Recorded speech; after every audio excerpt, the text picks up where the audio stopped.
En GESELCA hay una fuerza muy poderosa que nos mueve a creer que todo es posible. Es la energía que viene de los corazones de la gente que como nosotros enfrenta grandes desafíos para alcanzar sus sueños. GESELCA, energía que construye futuro. Cerro Matoso lidera el fortalecimiento cultural de los habitantes vecinos a la operación minera. El proyecto involucra a niños y jóvenes en actividades artísticas y artesanales propias de los orígenes indígenas o afrodescendientes. Luis Joaquín Rojas, gobernador indígena Cabildo Centroamérica. Esto es muy importante porque nuestras tradiciones, nuestras costumbres siguen fortaleciéndose. Han venido nuestros hermanos indígenas alrededor, están muy motivados. Pienso que con Cerro Matoso, hemos tenido un buen diálogo últimamente. Él siempre muestra como que fortalezcamos nuestra cultura. La estrategia está diseñada para rescatar los valores culturales ancestrales de estas comunidades. Cerro Matoso, aliado en el Alto San Jorge. La Cámara de Comercio de Montería lo invita a conquistar nuevos mercados y a hallar clientes potenciales. Renueve su registro mercantil, turístico, entidades sin ánimo de lucro y proponentes. Evite sanciones. Ser legal paga. Mayores informes, calle 28, número 461, PBX 781-9292, www.ccmonteria.org.co. Cámara de Comercio de Montería para Córdoba. Apoyamos la cultura empresarial de la región. Central Hidroeléctrica Urrá 1, 340 megavatios de potencia instalada al sur del departamento de Córdoba, al servicio del Sistema Eléctrico Nacional. Comercializamos energía con respaldo, confiabilidad y calidad. Vigilada Superservicios. ¿Qué tal, respetadas y respetados televidentes de www.Montería Radio, 38 grados, Twitter, Facebook, Instagram? Soy Toño Sánchez Jr. Aquí se inicia Periodismo Actual, programa de análisis, de opinión y de interpretación. A todas las personas que nos regalan estos minutos, mire, absolutamente toda nuestra gratitud para con ustedes. Que ese Dios que usted conoce, como lo quiera llamar, que la vida, que el universo, que la divina providencia les retribuyan esa generosidad de su tiempo para con nosotros, con todo tipo de regalos, de bendiciones y de milagros. Y quiero recordarle que los milagros sí existen. A esta hora de la mañana, a las 6:33 minutos, tienen que estar aconteciendo muchísimos de esos milagros. Que esos milagros, esas bendiciones, regalos divinos celestiales para usted, mire, sean en salud, en gozo, en alegría, en belleza, en armonía, en inteligencia, en entendimiento, en grandeza, en abundancia de todo tipo para su vida, en prosperidad de todo tipo para su vida, en riqueza de todo tipo para su vida, fluyendo armoniosamente hacia usted y usted hacia los demás. Y sueños, sueños, sueños en grande. Usted no le complica la vida ni a ese Dios, ni a la misma vida, ni al universo, ni al cosmos, ni a nada, ni a nadie cuando sueña en grande. Somos nosotros quienes nos enredamos con que dejamos que nos controle acá.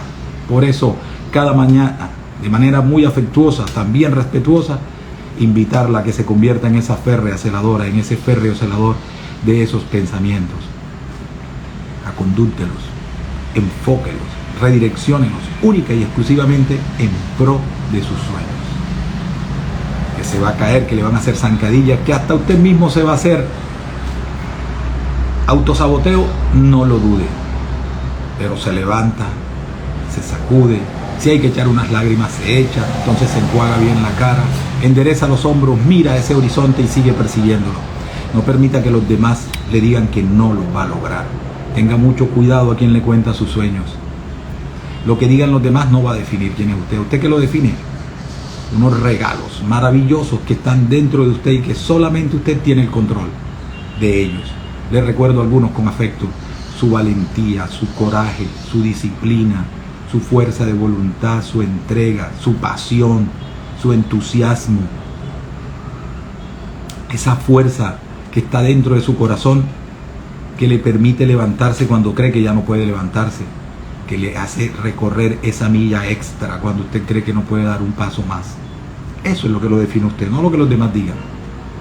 Por eso, a correr su carrera, a disfrutar donde está, a ser gozoso, dichoso, dichosa con lo que tiene. Deje de lamentarse por lo que no tiene. Deje de lamentarse por lo que tienen los demás. ¿No? Llénese de gratitud por lo suyo. Vea su vaso siempre medio lleno. Olvídese de seguir entonando esa melodía de autocompasión, de pobrecito, pobrecita, de lástima, de víctima. No. Te vino a ser una grandiosa persona. Que se cayeron los sueños y se reventaron en 1000 pedazos, los reconstruye. No los quiere reconstruir, entonces ármese uno nuevo o unos nuevos y verá a ver lo que va a pasar. No permita que a su corazón lo ronde el odio, el resentimiento, la envidia, la avaricia, el miedo. Más bien llénese de excesiva autoestima, de excesivo amor propio, de excesiva gratitud y verá a ver todo lo maravilloso que le va a suceder. Bueno, prepárese para un día soleado. Temperatura máxima de 34 grados centígrados, temperatura mínima de 24. El informe del IDEAM para el día de hoy, martes 18 de julio del año 2023. Para que todas esas personas que creen en eso de toque espiritual, de todo lo bueno que puede sucederle a uno en la vida, estamos en una temporada de siembra, donde tienes que sembrar todos tus sueños. Lo que tú quieras recoger, siémbralo y cree. Mucha fe. El poder de la fe. La fe tiene un poder inmenso. Entonces, días de siembra. Entonces, mira a ver qué sueños quieres sembrar y qué quieres recoger. Y créelo, y así será. Bueno, ayer les iba a leer algo, y con la venia a ustedes, con todo el permiso de ustedes, permítanme hacerle esto. No conozco el autor, tiene que tener un autor, pero yo no lo tengo, pero de todas maneras digo que no lo tengo, pero que debe existir, y doy el crédito, así no conozca el autor. Dice: la gratitud es una de las grandes virtudes, porque al agradecer aceptas la valiosa oportunidad de vincularte emocionalmente con otras personas. Cuando vives y sirves de corazón y cultivas poderosos sentimientos de gratitud, siembras semillas de amor que tarde o temprano florecerán. Vivir en gratitud es vivir sembrando, y esto sí es fuente de felicidad. Cuando aprendes a ver y sentir cualquier momento de tu vida como un momento maestro, incluso si se trata de una experiencia compleja o dolorosa, y la aceptas con gratitud como una gran oportunidad para aprender, eso te abre y te dispone para aprovechar al máximo esa situación. Esa actitud es tan potente que te libera de anclas, culpas, miedos, iras y tristezas, evitando que te quedes anclado en el pasado, a la vez que te ayuda a prepararte para construir un mejor futuro. La gratitud te permite reconocer el valor de las otras personas y de muchas otras creaciones divinas, entre ellas las plantas, los animales, los mares, el cielo, el sol y las estrellas. Sentir una profunda gratitud con la vida es un medio muy efectivo para conectarte con el plano espiritual y vincularte con Dios, como lo quieras llamar. La gratitud te permite tomar conciencia de los regalos que te da la vida y reconocer a tu Creador, valorando además la oportunidad que te dieron tus padres al ser canales portadores de la vida para ti. La gratitud no solamente te reconecta con la parte espiritual, sino con el amor que habita dentro de ti y dentro de cada uno de nosotros, porque al agradecer abres tu corazón al incontenible poder del amor. Cuando vives y sirves de corazón y cultivas poderosos sentimientos de gratitud, lo reiteran, siembras semillas de amor que tarde o temprano florecerán. Vivir en gratitud es vivir sembrando, y esto sí que es la fuente de la felicidad. Ese era el texto que quería compartir con ustedes, muy bello, y por eso mi invitación a vivir siempre llenos de gratitud. Y el otro texto que quería leerles, que ya se los había anunciado y que para mí es importante, porque de quién viene y de dónde viene. En un pasado reciente, hablar de estos temas, de la gratitud, del perdón, era como dejado a la religiosidad, a personas raras, extrañas, que viven en un otro mundo, todo ese tipo de cosas, y que se prestaba para la burla y todo. Pero si hoy nos damos cuenta, hoy miles, millones de personas están caminando hacia la espiritualidad, hacia la tranquilidad, hacia esa paz interior, que es la que te va a dar esa fortaleza para enfrentar cualquier cosa en el exterior, o sea, fuera de ti. ¿Y quién es este personaje que va a hablar del tema? El perdón puede ayudar a la gente a ver a través de sus diferencias. Es un psicólogo de la Universidad de Harvard, investigador del programa Florecimiento Humano de la misma Universidad de Harvard, y él se llama Richard G. Cowden. Entonces le hacen la siguiente pregunta y dice: ¿cómo puede contribuir esto a la construcción de una paz colectiva e individual? El perdón, ¿en qué sirve? Porque él empieza a hablar de esa escuela que es la psicología positiva, que muchas veces fue cuestionada, pero hoy en día todos los estudios demuestran que sí es una ciencia que ayuda mucho al ser humano y a las sociedades. Y él contesta ante esa pregunta: ¿cómo puede contribuir esto a la construcción de una paz colectiva e individual? Y dice: cuando las personas sufren un conflicto, ya sea como agresores o víctimas, hay muchos traumas. Podemos recurrir a estos recursos más positivos o a las capacidades de fortaleza que tienen los humanos para tratar algunos de estos problemas de una forma más constructiva. Un ejemplo es el perdón, donde, según algunas perspectivas, si alguien me hace daño, puedo elegir entre tomar represalias y vengarme o perdonarlo. El perdón entraría en el ámbito de la psicología positiva, donde saco fuerzas para superar y adaptarme a la transgresión que he experimentado de forma saludable. Esto podría ser a nivel individual, pero si tomamos el perdón y su capacidad de perpetuarse, como cuando alguien decide perdonar algo realmente difícil y otras personas son testigos de ese hecho, ese efecto dominó podría cambiar a la sociedad en un sentido colectivo. No solo se trata de perdón, también podemos verlo con la gratitud, la paciencia, la humildad.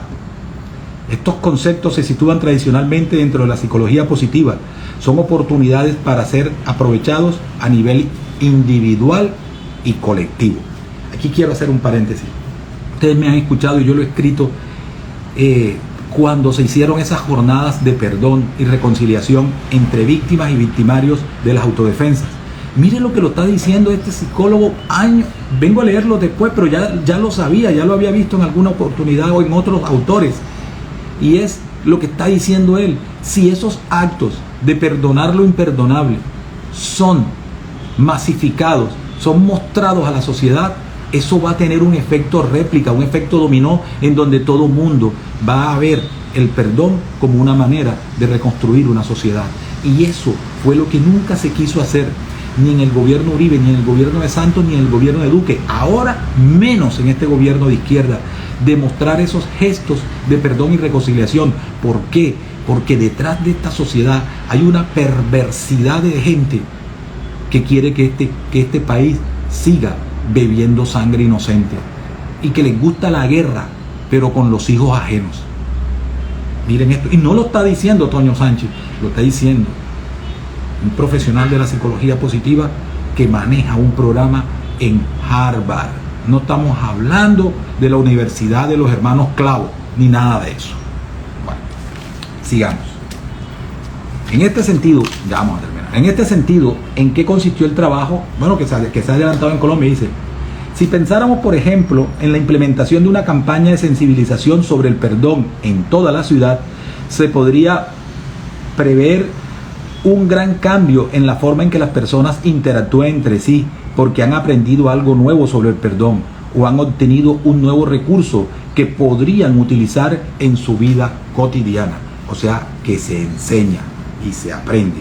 Por eso es esa búsqueda constante a veces cuando entrevisto a personas y le digo, ¿cómo construir perdón? ¿Cómo construir reconciliación? ¿Cómo es posible que la sociedad cordobesa en todos sus eventos que haga nunca haya hecho un evento sobre el perdón y la reconciliación en un departamento que ha sido golpeado por todos, absolutamente todos los fenómenos de violencia? Lo más despreciable de este país en temas de violencia y narcotráfico han pasado por estas tierras, pero nunca lo han hecho. Ahora al final les tengo una grata noticia sobre eso. Vean esta pregunta, disculpen la respuesta que va a ser un poco larga, pero vale la pena. ¿Por qué cree que el perdón es importante en una sociedad tan polarizada como la colombiana? Creo que es un vehículo clave para el cambio individual y el cambio social. Lo complicado es que perdonar es difícil. Una parte del cuaderno de trabajo de intervención que utilizamos incita a la gente a reflexionar sobre sus propias transgresiones, el hecho de que también han hecho daño a otras personas en el pasado, y ver a la persona que les hizo daño no como una persona malvada, sino como alguien que tal vez tomó una mala decisión. Cuando las personas reflexionan sobre esas cosas, se vuelven más humildes y condenan menos al otro porque se dan cuenta de que luchamos con las mismas cosas.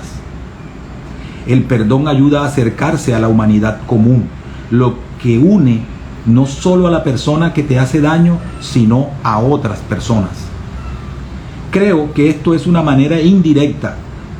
Creo que de una manera indirecta puede ayudar a la gente a ver a través de sus diferencias, de una manera social. Eso significa que podría ser más propenso a darles el beneficio de la duda en ciertas situaciones, y tal vez sea más probable tener una conversación con ellos sobre algo de lo que pueden estar en desacuerdo y abordarlo con un mejor entendimiento. El perdón tiende puentes entre las diferentes divisiones. El perdón tiende puentes entre las diferentes divisiones. Y aquí viene la pregunta. Y incluso entre víctimas y victimarios, pregunta el periodista: cuando expandes esto a personas que han sido lastimadas por otras personas en conflictos bélicos y crímenes, el perdón tiene una forma poderosa de liberar el rencor que uno ha estado guardando. A veces pensamos que si suelto mi amargura y resentimiento, la persona que me hizo daño tiene todo el poder. Pero en realidad es en soltar donde tienes el poder de controlar la dirección de tu vida y lo que experimentas a diario.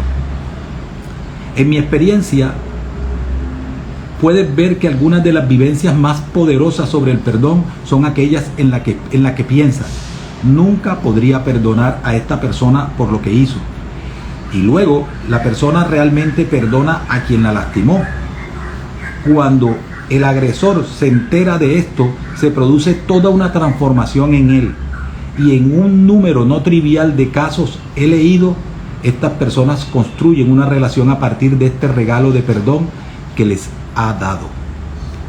No siempre es así, por supuesto, y debemos tener cuidado porque el perdón no es un antídoto para todo, pero el potencial, si lo buscamos de la manera correcta, podría ser realmente transformador, no solo para los individuos, sino para la sociedad. Entonces, el perdón puede ayudar a la gente a través de sus diferencias. Del profesor de Harvard, Richard G. Cowden, diario El Tiempo. Es un tema que de verdad me apasiona mucho. ¿Y por qué?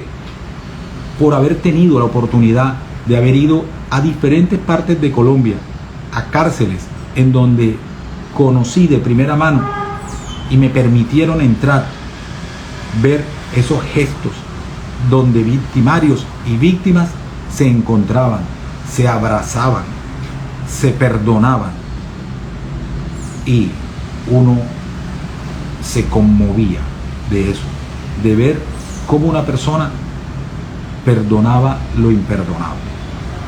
Pero a la vez, cuando salía de esos eventos, de esas cárceles, y abría uno un periódico, ver cómo desde un Estado se vende y se promociona la violencia, la guerra, el odio, el resentimiento.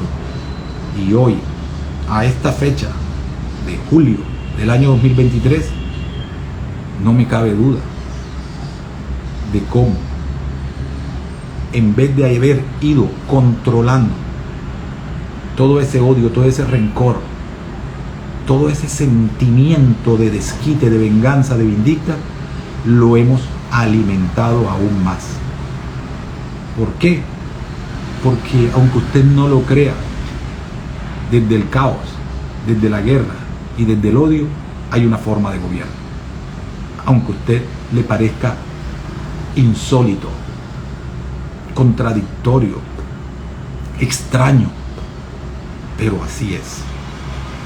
Y está en cada uno de nosotros no permitir que el control de nuestro corazón lo tengan esos vendedores de odio, de resentimiento, de venganza, de desquite. He aprendido a que me gustan los debates, me gusta debatir, me gustan las tertulias, me gusta una conversación donde uno, cuando se levante, uno se levante reflexivo y diga, miércoles, yo no había visto eso desde este punto de vista. Me voy a tener que hacer unos ajustes a mi forma de pensar estos temas y estas cosas. Pero cuando percibo la primera señal de resentimiento, de bronca, de odio, no importa que sea en lo político, en lo social, en lo personal, en lo íntimo, ahí aún con mayor razón, discretamente busco una excusa y me voy. Y me paro y me retiro. Y si existe la confianza, vengo y planteo y digo, yo no vine a sentarme aquí a despellejar a nadie, ni a juzgar a nadie con el agravante de que esa persona no está ni siquiera aquí para defenderse. O si se trata de ideas, cuando veo uno que las personas quieren defender las ideas porque sí, sin ningún tipo de argumento y de manera irracional, aún con mayor razón, me paro y me voy, y sé que a ese tipo de conversaciones no tengo por qué regresar más, ni a ese tipo de escenarios. Y aunque ustedes no lo crean, le ha hecho más bien a mi vida en lo personal. Y se los comparto por todo esto, por todas estas cosas que leo, que he venido leyendo, y de saber cómo la Universidad de Harvard desde hace mucho tiempo viene trabajando en este tema y en el tema de la felicidad también. Es una cuestión impresionante. Yo cuando empecé a ver que Harvard estaba liderando todo esto, me causó como, bueno, ¿por qué? Bueno, porque están preocupados. El mayor número de consultas, de 100 consultas, de 100, óigase bien, la estadística es en Estados Unidos, ni siquiera la estadística es en Europa, pero en Estados Unidos, de 100 consultas, de 100, 78 son por cuestiones emocionales, emotivas, por depresión. 78. ¿Cómo estará eso en Colombia? Supuestamente allá se vive el sueño americano. ¿Cómo estará eso en España? Miren que en España se dispararon los suicidios. Entonces, ver ese panorama es que es lo que ha llevado a estas universidades, no solo Harvard, sino muchas universidades más en Londres, en España, a estudiar todo esto, a buscar a que ese gran negocio de la industria farmacéutica de vender antidepresivos lo que hace es lesionar aún más a las personas y volverlas casi que dependientes, adictas a ese tipo de medicación. Entonces todo esto tiene su entramado, que es todo apasionante, y que invito a las personas a leer sobre estos temas, y que de verdad que no debe dejar de preocuparnos. Si eso está pasando allá, ¿cuánto sería ese porcentaje en Colombia de 100 pacientes? ¿Cuántos van por problemas de depresión, problemas emocionales? y ni siquiera dolencias físicas, que vienen de la mano de esos problemas emocionales. ¿Cómo sería esa estadística en Colombia? ¿Cómo estamos mentalmente en Colombia? Son grandes interrogantes. ¿Cómo están mentalmente nuestros jóvenes? ¿A qué le tienen miedo nuestros niños? ¿A qué le tiene miedo nuestra adolescencia? Eso es muy importante saberlo, pero como eso no da votos, como eso no da para robar, y discúlpenme, de pronto no se cogen todo, bueno, pero como eso no da como para rebuscarse, ya, para buscar una palabra menos cruel, no les importa. Y lo que hacen es ocultar las cifras de suicidios, pero más allá del que lo logró, las cifras de los intentos no logrados son aterradoras. En Córdoba, en Montería y en Colombia. Y no miramos hacia allá. ¿Y qué es lo que miramos? A llenarnos y a vender odio, rencor, resentimiento, envidia, deseos de venganza, de desquite. Y mire, todo eso desencadena al interior de cada ser humano el segregar ciertas sustancias que lo que te hacen es más daño. Los altos niveles de cortisol en el cuerpo de los seres humanos es lo más terrible que puede pasar, y de ahí se desencadenan todas las cosas. Mire, está documentado, es de conocimiento científico, o sea, no es ni siquiera que es humo. Está documentado que los altos niveles de cortisol son totalmente dañinos para las personas. ¿Y cómo se empiezan a desencadenar? ¿Cómo se desencadena? Con ese tipo de emociones: odio, rencor, resentimiento, envidia, deseos de venganza, en fin. Bueno, era contarles todo esto a través de estas lecturas que me gusta compartírselas, y de todas maneras les ofrezco disculpas si de pronto el programa no fue como lo esperaban, como otras veces. Mil gracias por haber estado con nosotros. En GESELCA hay una fuerza muy poderosa que nos mueve a creer que todo es posible. Es la energía que viene de los corazones de la gente que, como nosotros, enfrenta grandes desafíos para alcanzar sus sueños. GESELCA, energía que construye futuro.